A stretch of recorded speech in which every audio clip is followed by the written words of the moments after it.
હવે સૌપ્રથમ તો હું આપને હીટ ડોમ વિશે જણાવી દઉં। આમ જોવા જઈએ તો આપણે ઘણી વખત હીટવેવ આવતી હોય છે, એટલે હીટવેવ હોય એના કરતાં પણ સ્ટ્રોંગ હોય છે હીટ ડોમ।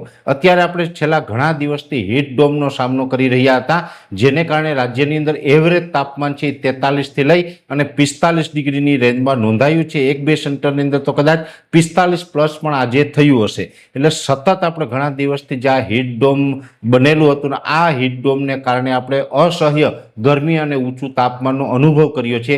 જો કે હવે આમાં આપણે ધીમે ધીમે રાહત મળવાની છે, એક સાથે કોઈ મોટી રાહત નથી મળવાની। આવતીકાલે એક ડિગ્રી તાપમાન ઘટશે, એટલે કે આજે 27 તારીખ છે, આવતીકાલે 28 તારીખે 1 ડિગ્રી તાપમાન નીચું આવે, પરમ દિવસે એનાથી 1 ડિગ્રી તાપમાન નીચું આવશે। એમ રોજે રોજ 1 ડિગ્રી તાપમાન નીચું આવે અને ધીમે ધીમે કરતા 2-3 દિવસની અંદર આપણે 3 થી 4 ડિગ્રી સુધીનો આપણે ઘટાડો નોંધાય તેવી શક્યતાઓ છે। હવે આપણે આ જે હીટ ડોમ બનેલું હતું એ તૂટશે અને હવે ધીમે ધીમે તાપમાનમાં થોડીક રાહત મળશે। જો કે કોઈ મોટી રાહત મળવાના આસાર નથી, શક્યતાઓ નથી, સામાન્ય રાહત ચોક્કસથી મળશે। એટલે આ એપ્રિલ મહિનાની આખી વાત છે। એ પછી તાપમાન એપ્રિલના એન્ડમાં તો ઘણું બધું નીચું પણ આવશે અને નોર્મલ નજીક આવી શકે છે અને એપ્રિલના એન્ડમાં એટલે કે 29-30 તારીખ આસપાસ કદાચ અમુક જગ્યાએ સામાન્ય છાંટછૂટ થઈ શકે છે। જો કે બહુ સીમિત વિસ્તાર હશે અને એકદમ સામાન્ય હશે, એમાં કોઈ નુકસાન થવાનું નથી।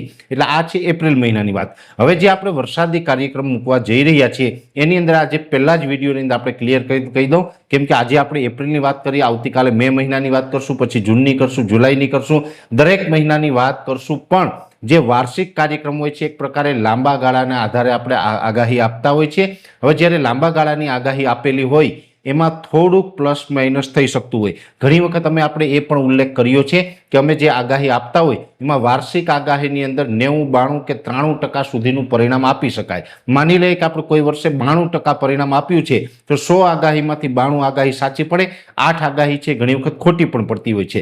એટલે દરેક મિત્રોએ નોંધ લેવાની છે। જે હવે આવતીકાલથી જે એક મહિનાનો આપણો જે વિડીયો આવશે એની અંદર 8 થી 10% વેરિએશન પણ ગણીને ચાલવાનું, કેમ કે લાંબા ગાળાની આગાહી કોઈ પણ હોય એ પછી દેશી વિજ્ઞાન પ્રમાણે હોય કે આધુનિક ટેકનોલોજીના આધારે હોય, લાંબા ગાળાની આગાહી હોય એમાં થોડું ઘણું પ્લસ માઇનસ થતું હોય છે।